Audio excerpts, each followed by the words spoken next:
Muy bien, vamos a comenzar nuestra sesión del día de hoy y es una continuación de los temas vistos la semana pasada. La semana pasada comenzamos con el análisis de las razones financieras, ¿verdad? Vimos o hablamos acerca de la importancia de la información contable, la necesidad de tener pues toda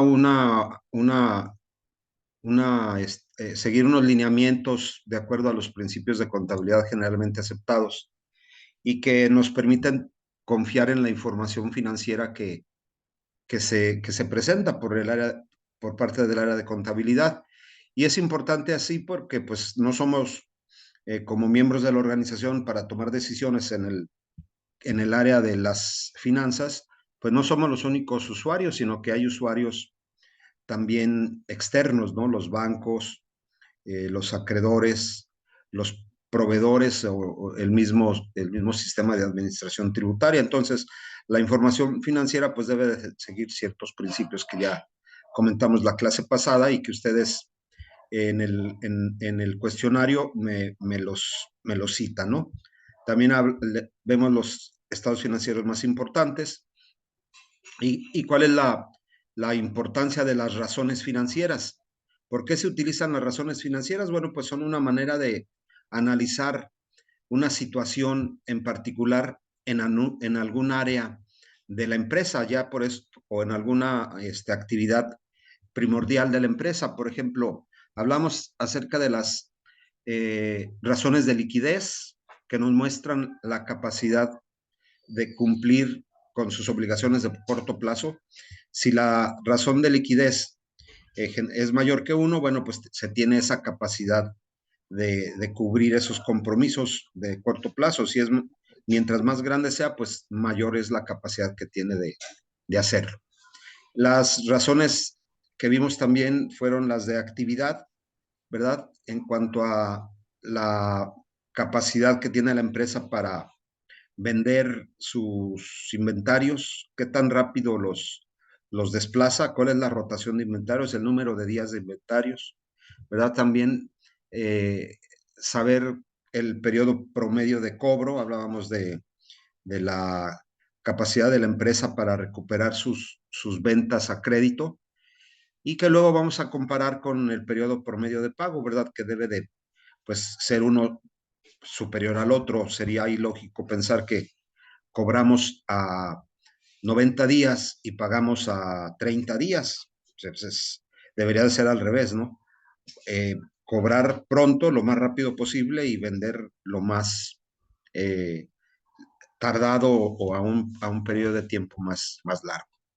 El día de hoy vamos a hablar acerca de otras razones. Son 4 grupos de razones. Vamos a hablar de dos, las últimas dos, que son las razones de endeudamiento, que vamos a ver enseguida, y las razones de rentabilidad. El endeudamiento, como lo dice claramente la expresión, pues es la situación en la cual la empresa tiene compromisos de pago, ¿verdad? Está endeudada una empresa, bueno, pues tiene que pagar ese préstamo que nosotros le conocemos como deuda, por eso se llama endeudamiento. El endeudamiento puede ser financiado por alguna institución financiera, no siempre son bancos, las arrendadoras, las afianzadoras, los mismos almacenes generales de depósito otorgan financiamientos o se puede encontrar con ellos endeudamiento. Y también se contrata endeudamiento a través de la emisión de acciones, ¿verdad? Hablamos nosotros de que el endeudamiento, pues, es una manera muy importante y muy útil para que las empresas puedan crecer con recursos que no cuenta la empresa, ¿no? Y muchas de las veces sí se tienen recursos propios, pero el costo de oportunidad a lo mejor de usarlos es más alto y nos conviene buscar financiamientos. Existen dos medidas de endeudamiento. Nos dice que el grado de endeudamiento, ¿sí? Y la capacidad de pago de las deudas. El grado de endeudamiento mide el monto de deuda en relación con otras cifras significativas del balance general. No olvidemos que estamos pensando en la información financiera que presenta tanto el balance general como el estado de resultados. Una medida común de grado de endeudamiento es el índice de endeudamiento, que es el que vamos a obtener, ¿verdad? Vamos a calcularlo. Entonces, el grado de endeudamiento mide el monto de deuda en relación con otras cifras muy significativas del balance general. Vamos, ¿cuáles serán esas otras cifras? Pues los activos, ¿verdad? Entre otros. Número 2, la capacidad de pago de deudas. ¿Qué tan, qué tan buena es la empresa para cubrir sus compromisos, verdad? Refleja la capacidad de una empresa para realizar los pagos requeridos de acuerdo con lo programado durante la vigencia de una deuda. El término pago de deudas simplemente significa liquidar las deudas a tiempo. Los índices de cobertura miden la capacidad de la empresa para pagar ciertos costos fijos. Entonces, esa capacidad de pago es susceptible de ser medida y lo vamos a hacer a través de los índices. Por lo general se prefieren índices de cobertura altos, especialmente desde la postura de los prestamistas. Hablábamos que hay el grado de endeudamiento, ¿verdad? Entonces, índices de cobertura altos. Pero un índice muy alto podría indicar que la administración de la empresa es demasiado conservadora y que podría tener mayores rendimientos si solicitara más préstamos. En general, cuanto menor es el índice de cobertura de la empresa, menos posibilidades tiene de pagar sus obligaciones fijas. Menos posibilidad tiene.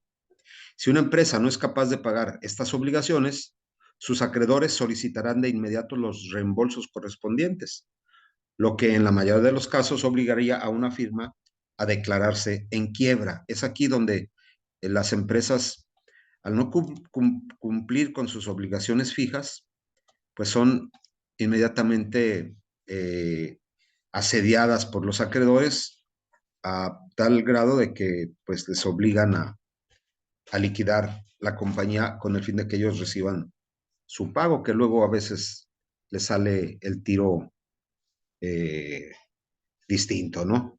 Por la culata, como se dice comúnmente. El índice de endeudamiento, este mide la proporción de los activos totales que financian los acreedores de la empresa. Cuanto mayor es el índice, mayor es el monto del dinero de otras personas que se usa para generar utilidades. Este índice se calcula de la siguiente manera. Dividimos el total de pasivos entre el total de activos. Si hago referencia a la razón de liquidez, es opuesta a la razón de liquidez. Sin embargo, aquí no hablamos de pasivos de corto plazo o activos corrientes, sino hablamos del total de pasivos. Total de pasivos entre total de activos. Se mide en porcentaje, naturalmente que esto debe ser menor que 1, ¿verdad? ¿Por qué? Pues porque los total de activos es igual al total de pasivos más el capital. El total de pasivos debe ser menor que el total de activos, por lo tanto, es un porcentaje. Cuanto más alto es este índice, mayor es el grado de endeudamiento de la empresa y mayor lo que se conoce como apalancamiento financiero. Existe otra razón que es la de cargos de interés fijo, ¿verdad? Esta simplemente es utilidades antes de intereses e impuestos, que está en el estado de resultados, dividido entre el monto de los intereses, ¿sí? Es la razón de cargo de interés fijo, ¿sí? Pues, dice, se denomina en ocasiones razón de cobertura de intereses.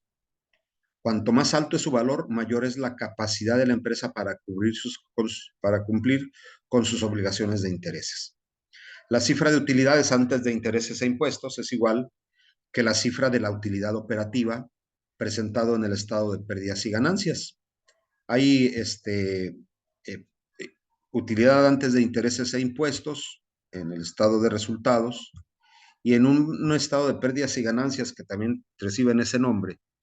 Si es a través de un método de costeo, pues se utiliza la utilidad operativa.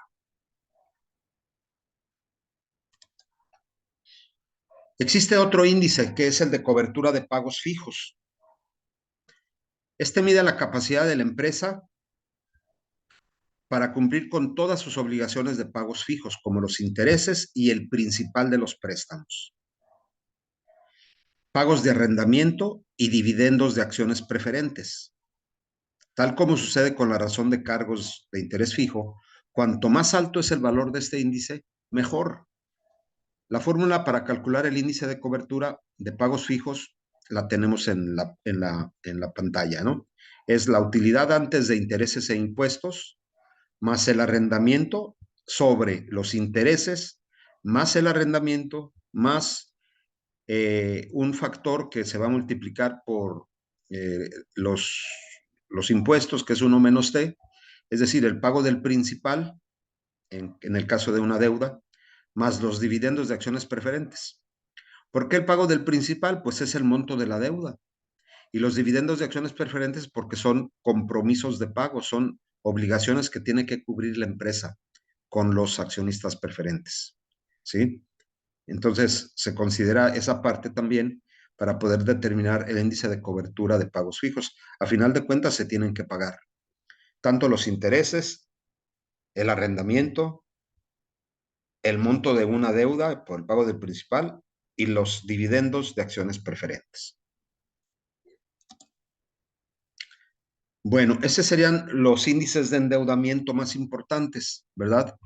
Repasándolos muy rápidamente, pues tenemos el índice de endeudamiento, que son total de pasivos entre total de activos, la razón de cargos de interés fijo, utilidad antes de intereses e impuestos sobre los intereses, y el índice de cobertura de pagos fijos, que es un poquito más extenso ese cálculo, ¿no? Se utilizan la utilidad antes de intereses, el pago del arrendamiento, los intereses, el pago del principal y los dividendos preferentes. Aquí debemos de conocer la T, que es la tasa de impuestos. Si la tasa de impuestos es del 30%, pues aquí sería 1 menos 0.30, quedaría 0.70, ¿verdad? 1 entre 0.70, pues ese es el factor que va a multiplicar a lo que está dentro de este paréntesis. Bien, la rentabilidad. La rentabilidad, pues, es el sueño de todos los inversionistas, ¿no? Una rentabilidad alta, es decir, obtener un rendimiento o una ganancia sobre la inversión.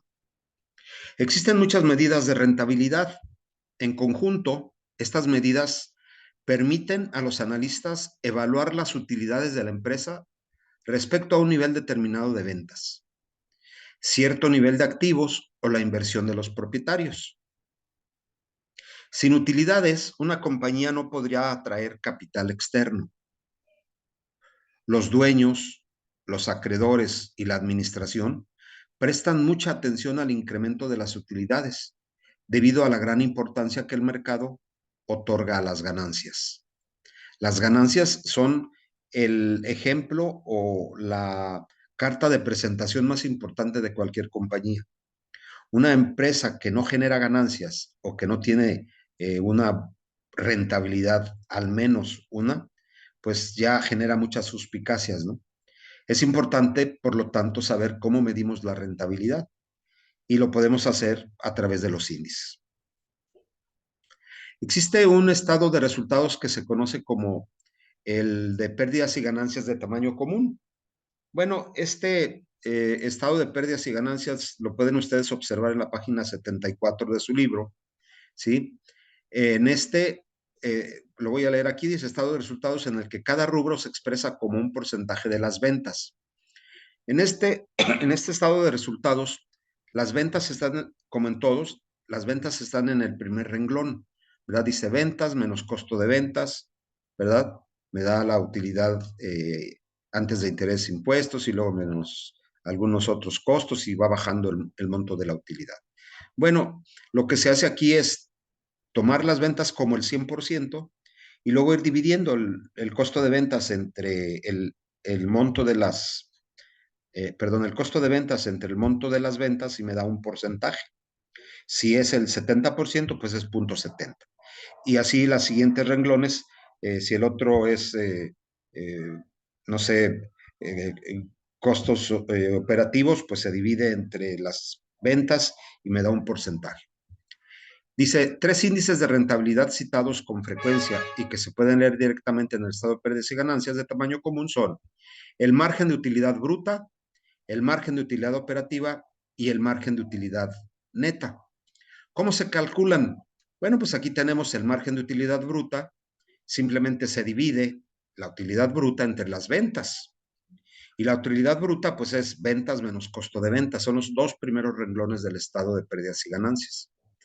Ventas menos costo de ventas entre ventas me da el margen de utilidad bruta. ¿Sí? Claro, este mide el porcentaje que queda de cada peso de ventas, después de que la empresa pagó todos sus bienes, ¿no? Cuanto más alto es el margen de utilidad bruta, pues es mucho mejor, ya que es menor el costo relativo de la mercancía vendida.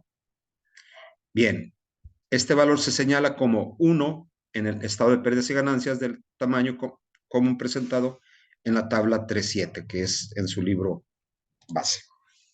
El margen de utilidad operativa. Bueno, ese se obtiene dividiendo la utilidad operativa entre las ventas. ¿Sí? Este porcentaje mide el porcentaje que queda de cada peso de ventas después de que se dedujeron todos los costos y gastos, excluyendo intereses, impuestos y dividendos. Por eso se llama utilidad operativa. Representa las utilidades puras ganadas por cada peso de ventas. En la utilidad operativa ya se deducen ciertos costos y ciertos gastos de la empresa, ¿no?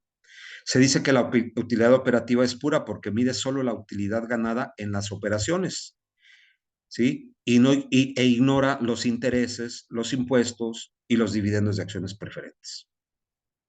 Es preferible un margen de utilidad operativa alto, ¿verdad? Lo cual, pues también muestra una rentabilidad aceptable.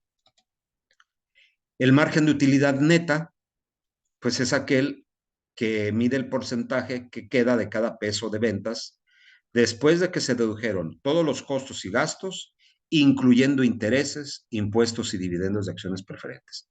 Ese es el que se obtiene al final de la deducción de todo lo que tiene que pagar la empresa. Cuanto más alto sea, pues el margen es mucho mejor. ¿Cómo se obtiene? Dividiendo las ganancias disponibles para los accionistas comunes, que es el resultado final, que es ahí en la utilidad neta, sobre las ventas. ¿Sí? Este valor está identificado como el número 3 en el estado de pérdidas y ganancias presentado en la tabla 3.7. El margen de utilidad neta es una medida comúnmente referida que indica el éxito de la empresa en cuanto a las ganancias obtenidas de las ventas. Los márgenes de utilidad neta adecuados difieren considerablemente entre las industrias. Por ejemplo, un margen de utilidad neta del 1% o menos sería raro para una tienda de comestibles. No sería raro, perdón. Ya ven que tienen márgenes de utilidad pequeños las tiendas de abarrotes. En tanto que un margen de utilidad neta del 10% sería bajo para una joyería, ¿sí? Para una empresa que tiene inversiones muy altas o montos de inversión muy altos en la mercancía, pues sí requieren un margen de utilidad mayor. Por la velocidad también la rotación de los inventarios, ¿no? Naturalmente que una tienda de abarrotes, pues tiene una rotación mayor y sus márgenes de utilidad son más pequeños.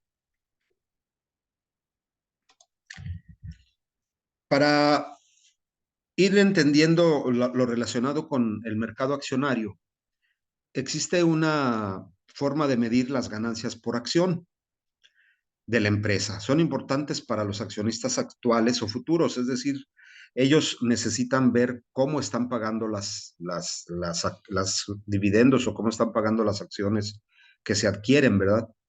Como mencionamos anteriormente, las ganancias por acción representan el monto en pesos obtenido durante el periodo para cada acción común en circulación.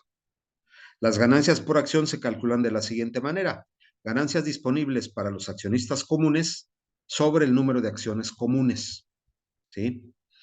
En el libro de texto viene un ejemplo, el cual nos habla acerca de la empresa Barley Company en la tabla 3.1, y ahí nos muestra cómo se obtiene esa ganancia por acción y qué significa un incremento, ¿no? Por ejemplo, nos habla aquí de que pasó de 0.75 en 2011 a 1.29 en 2012, ¿verdad? Eso es muy, muy bien visto por los inversionistas. Esto, pues, es algo importante para poder tomar unas decisiones de volver a invertir en ese tipo de empresas que generan ganancias por acciones comunes. Existe otra medida que es el rendimiento sobre los activos totales. El rendimiento sobre los activos totales, también conocido como rendimiento sobre la inversión, mide la eficacia integral de la administración para generar utilidades, con sus activos disponibles. Cuanto más alto sea este índice, pues es mejor.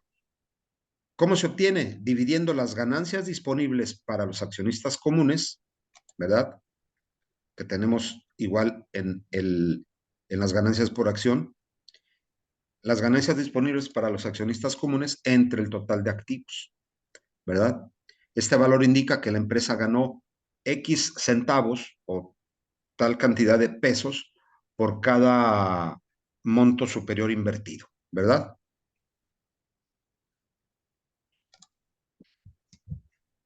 ¿Tienen alguna pregunta hasta aquí?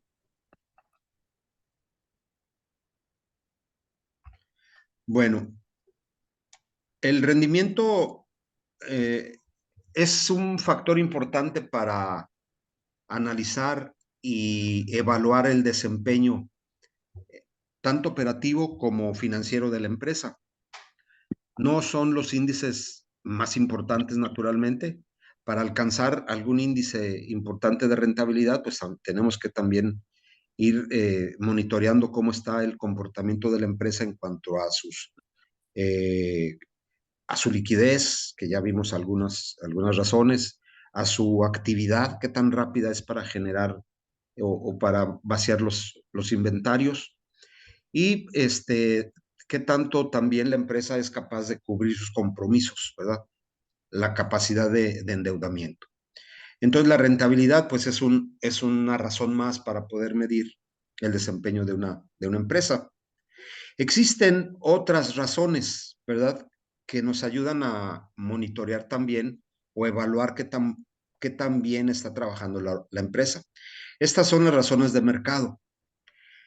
Estas relacionan el valor de mercado de una empresa medido por el precio de mercado de sus acciones con ciertos valores contables. Este tipo de razones son más o están enfocadas para grandes compañías, ¿verdad? Estas razones dan una explicación muy clara sobre qué tan bien se desarrolla la empresa en cuanto al riesgo y el rendimiento, según los inversionistas del mercado. Reflejan sobre una base relativa la evaluación que hacen los accionistas comunes de todos los aspectos del desempeño pasado y futuro de la empresa. Aquí consideramos dos razones comunes de mercado, una que se centra en las ganancias y otra que toma en cuenta el valor en libros. Ojo, no estamos hablando de mercado de bienes y servicios, porque la empresa eh, está dentro de un mercado de bienes y servicios, sea cual sea, ¿no? Una empresa acerera, pues, está dentro del mercado del acero. Una empresa de transporte público, pues, está dentro del sector servicios, ¿sí? Bienes y servicios. Lo que nosotros hablamos aquí son las razones de mercado, pero de las acciones que se están moviendo de las empresas, ¿verdad? A ese tipo nos vamos a referir. Por eso existe la relación precio-ganancias, es decir, el precio de mercado por cada acción entre las ganancias por acción. Pues estoy usurpando tu identidad ¿Cuál es el precio porque de tienes tu mercado cuenta de esa abierta en el acción? Zoom y Y se saliste ahí divide como si entre la nada, ganancia por acción, no se abrió con mi correo. ¿sí? Si me hace un Y yo favor dije, de... ¿por qué sale esa foto? ¿Quién es? Y luego ya Adriana, vi ese Luz mensaje. Adriana, ¿puedes bajar o apagar tu micrófono, por favor? Gracias. Bien, esa es la relación precio-ganancias. La siguiente es la razón mercado-libro, es decir, el valor en libros por acción común. ¿Cómo se obtiene? Pues dividiendo el capital en acciones comunes entre el número de acciones comunes en circulación. ¿Sí? ¿Cuántas acciones hay en circulación? Hablando de las acciones comunes. Y el monto de las acciones comunes que conforman el capital. Me dice el valor en libros por acción. La razón mercado-libro, es decir, utilizando el precio de mercado por acción entre el valor en libros por acción común. ¿Sí? El valor en libros no me lo va a dar directamente el balance, ¿no? Vamos a tener que calcularlo, dividiendo el capital en acciones comunes entre el número de acciones comunes en circulación. Existe un método conocido como análisis DuPont. Este aparece en su libro, viene, déjenme ver si traigo aquí la referencia. Lo van a encontrar, es una manera de poder hacer un análisis completo de la situación de una empresa. El sistema de análisis DuPont se utiliza para analizar minuciosamente los estados financieros de la empresa y evaluar su situación financiera. Voy a tratar de abrir el libro. No lo hago porque me dificulta mucho el hacerlo aquí en Zoom, pero bueno, ya me está avisando que tenemos 10 minutos. En este método de análisis DuPont, lo que nosotros hacemos únicamente es seguir los pasos de manera secuencial, ¿verdad? ¿Por qué? Pues porque nos dice cómo calcular cada una de las razones que éste utiliza. Por ejemplo, la razón sobre los activos totales, que es RSA, y el rendimiento sobre el patrimonio, que es la siguiente razón. La razón sobre eh, los activos totales, pues es igual al margen de utilidad neta por la rotación de activos totales. Todo esto viene en el balance general y el estado de resultados. El segundo paso del sistema DuPont emplea la fórmula DuPont modificada. Esta fórmula relaciona el rendimiento sobre los activos, RSA, con su rendimiento sobre el patrimonio, RSP. ¿Sí? Este último se calcula al multiplicar el rendimiento sobre los activos totales por el multiplicador del apalancamiento financiero. Ese factor de apalancamiento financiero es importante conocerlo. ¿Por qué? Pues porque nos va a ayudar a saber cuál es la situación de la empresa para cumplir con sus obligaciones totales. ¿Qué tan apalancada está la empresa? ¿Qué tanto depende del financiamiento? Y esta técnica DuPont, pues es muy útil para ello. Hay aquí algunas, pues, eh, características importantes que pueden ustedes ir revisando para entender un poco más acerca del análisis DuPont. Como les digo, es un proceso muy secuencial que pueden ustedes ver en su libro base. Bueno, ¿alguna pregunta, jóvenes? Sé que es información muy nueva para muchos, pero no debe de ser tan desconocida en cuanto a los temas que trata, ¿no? Nos habla simplemente de los renglones que están dentro del balance general y del estado de resultados y que nos permite obtener el monto de las razones financieras, ¿verdad? Y con eso poder hacer un análisis mejor de la situación de la empresa. Bien, por mi parte es todo. Tienen oportunidad todavía hoy de hacer preguntas pues por correo, ¿verdad? Para entregar el cuestionario de que corresponde esta semana. Para la siguiente semana me parece que viene un examen Moodle también y pues estoy a sus órdenes. Si tienen alguna duda, trato de responder de manera inmediata. Muchísimas gracias.